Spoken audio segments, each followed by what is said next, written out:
Hello दोस्तों, हरे कृष्णा दोस्तों। कैसे हैं आप सब लोग। मैं आशा करती हूँ आप सब लोग अपने घरों में स्वस्थ होंगे और सुखी होंगे। आप सबका मेरे चैनल डेली उपाय पे मैं हार्दिक स्वागत करती हूँ। दोस्तों, जैसे कि आपको पता है कि कल नवरात्रि का तीसरा दिन है और तीसरे दिन हम माता के कौन से स्वरूप की पूजा करते हैं, चंद्रघंटा स्वरूप की पूजा करते हैं। तो आज इस वीडियो में मैं माता के तीसरे स्वरूप चंद्रघंटा की पूजा विधि, उनकी कथा, मंत्र, भोग के बारे में आपको बताने वाली हूँ। इससे पहले दोस्तों, आप मेरे चैनल को प्लीज़ सब्सक्राइब करें और वीडियो को लाइक करें, शेयर करें। तो दोस्तों, अब हम बढ़ते हैं कि माँ के तीसरे स्वरूप के तरफ। दोस्तों, जो तीसरा नवरात्रा है उस दिन माँ के तीसरे स्वरूप जो कि चंद्रघंटा स्वरूप माना जाता है उसकी पूजा की जाती है। ये तीसरा जो नवरात्र है वो 28 सितंबर दिन बुधवार को पड़ता है। तो सबसे पहले दोस्तों हम बात कर लेते हैं इस दिन की जाने वाली माता की कथा की। दोस्तों, पौराणिक गाथाओं के अनुसार जो पार्वती माँ के सुहागन रूप को ही चंद्रघंटा रूप कहते हैं। जब माता का शिव से विवाह के बाद तो माता ने क्या किया था, अपने ललाट पे आधा चंद्र धारण करने लगी थी, तभी से उनका नाम चंद्रघंटा पड़ गया था। दुर्गा देवी ने असुरों के बढ़ते हुए प्रभाव को ख़त्म करने के लिए ही चंद्रघंटा रूप धारण किया था। इस तरह उन्होंने असुरों और दानवों का संहार किया था और देवी और देवताओं को मुक्ति दिलाई थी। तो दोस्तों, ये तो है कथा जो माता के चंद्रघंटा स्वरूप की कथा है और हमें तीसरे दिन माता के चंद्रघंटा रूप की पूजा करते समय ये कथा करनी चाहिए। तो दोस्तों, अब हम बढ़ते हैं पूजा की तरफ कि माता के तीसरे स्वरूप चंद्रघंटा की हमें पूजा किस तरह करनी है। दोस्तों देखिए, सबसे पहले तो हमें सुबह उठ के अपने सारे घर की साफ़ सफाई करनी है। सूर्योदय से पहले उठना है, अच्छी तरह से अपने घर की अंदर से बाहर से सफाई कर लें। पूजा रूम है वो आप अच्छे से साफ़ कर लें।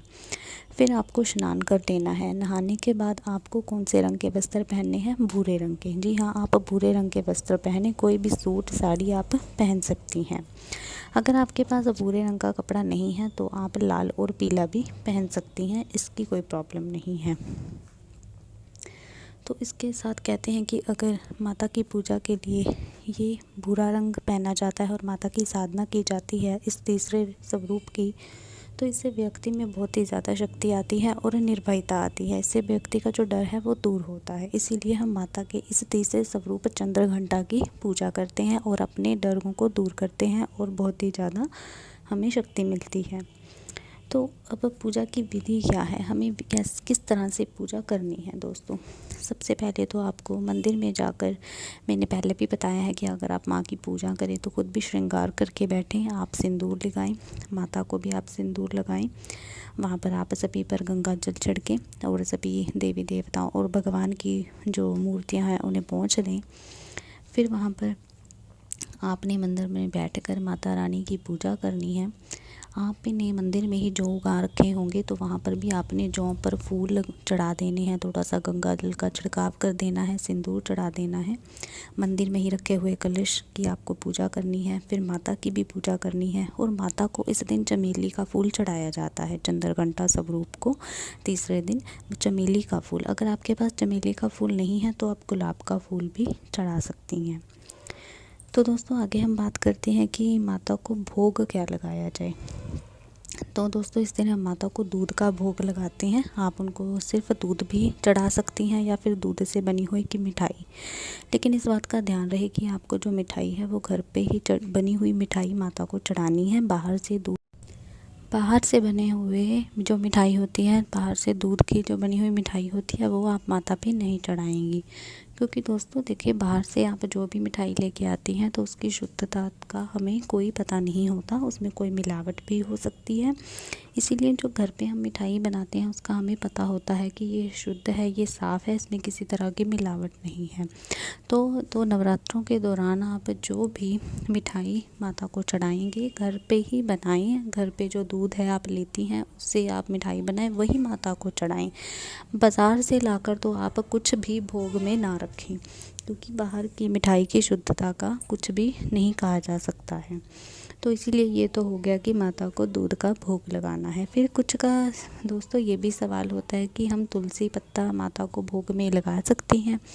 जी हाँ दोस्तों, आप जब माता को जो भी चीज़ भोग के लिए रख रही हैं, अगर उसमें तुलसी पत्ता डाल देती हैं तो इससे माता अति प्रसन्न होती है। अगर आपके पास तुलसी पत्र नहीं भी है तो भी परेशान होने की ज़रूरत नहीं है। आप अपना बस जो भोग लगा रही हैं मन से श्रद्धा से लगाएं। पर अगर आपके पास तुलसी पत्र है तो आप उसमें तुलसी पत्र ज़रूर डालें, इससे माता बहुत ही ज़्यादा खुश और प्रसन्न होती हैं।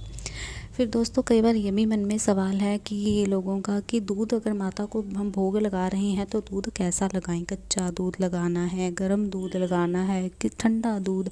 मतलब देखिए दोस्तों, ये है कि जब आप दूध लेती हैं, जब भी आपके घर दूध लाया जाता है तो आप कच्चा दूध भी लगा सकती हैं, ठंडा भी लगा सकती हैं, गर्म भी। बस इस बात का ध्यान है कि गर्म, इतना गर्म, बहुत ही ज़्यादा खौलता हुआ गर्म दूध नहीं होना चाहिए जो आप माता को प्रसाद में भोग में लगाएंगी।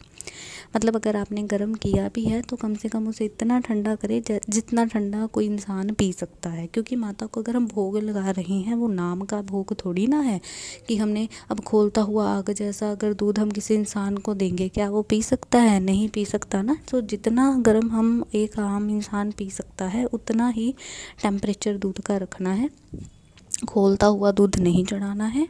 तो माता के स्वरूप को भी अगर आप कोई चीज़ भोग लगाते हैं वैसी कि जैसी खाई और पी जा सके, ये नहीं कि तस्वीर ने कौन सा दूध पीना है ये सोच कर नहीं लगाना है। तो मन में श्रद्धा का भाव तो इसका मतलब नहीं है। तो अगर हमने कोई भी वस्तु भोग में रखी है तो वैसी ही होनी चाहिए जैसी कि खाने लायक होती है, पीने लायक होती है। तो दूध जिस टेम्परेचर पर पिया जा सकता है वैसा ही दूध माता को चढ़ाना है, ये नहीं कि खौलता हुआ दूध आप चढ़ा दें। तो ये तो थी भोग की बात कि भोग कैसे लगाना है। दोस्तों फिर बात आती है कि अगर माता की हमने उस दिन आरती करनी है तो कौन सी आरती करनी चाहिए। दोस्तों एक तो होती है वो जय अम्बे गौरी वाली आरती आप कर सकती हैं। एक अम्बे तू है जगदम्बे काली, ये वाली आरती भी आप जिस समय माता के मंदिर में बैठकर या फिर अपने घर के मंदिर में बैठकर माता की पूजा कर रही होंगी, भोग लगा रही होंगी, उस समय आप ये आरती माता की ज़रूर गाएं मंदिर में बैठकर माता की मूर्ति के सामने या फ़ोटो के सामने।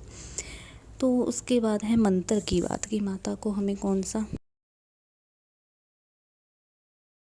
मंत्र से माता की स्तुति करनी चाहिए, पूजा अर्चना करनी चाहिए।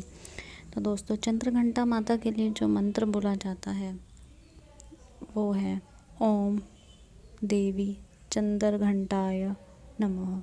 ओम देवी चंद्रघंटाय नमः। आप ये मंत्र का उच्चारण कर सकती हैं। आप जितना भी समय अपने घर के मंदिर में बताएं, माता की पूजा अर्चना में बता रही हैं, तो उस समय आपको अपने थोड़ा सा समय माता के इस मंत्र के उच्चारण में भी ज़रूर लगाना चाहिए। इससे जो माता है आपकी स्तुति के करने के भाव से बहुत ही ज़्यादा प्रसन्न होती है। माता आप पर बहुत ही असीम कृपा बरसाती है। तो दोस्तों ये तो था कि तीसरा जो माता का स्वरूप है चंद्रघंटा स्वरूप, जिसकी तीसरे नवरात्रि को पूजा की जाती है। माता की कथा के बारे में उस दिन चंद्रघंटा माता के साथ जुड़ी हुई कथा, पूजा की सारी विधि, भोग, मंत्र, आरती, मैंने सबके बारे में आपको इस वीडियो में बता दिया है। तो इसी तरह से आप माता के चंद्रघंटा स्वरूप जो कि तीसरा स्वरूप है, तीसरे नवरात्रि के दिन जिसका पूजन किया जाता है, उसकी आप पूजा करें। इसी विधि के साथ यही वस्त्र पहने, इसी तरह से विधि से पूजा करें, मंत्र पढ़ें, आरती करें, भोग लगाएं, ये सब करते हैं तो इससे माता चंद्रघंटा आपसे बहुत ही प्रसन्न होती है। दोस्तों अगर आपको मेरी वीडियो अच्छी लगी हो तो प्लीज़ लाइक करें, शेयर करें और मेरे चैनल को सब्सक्राइब करें। जय माता दी दोस्तों।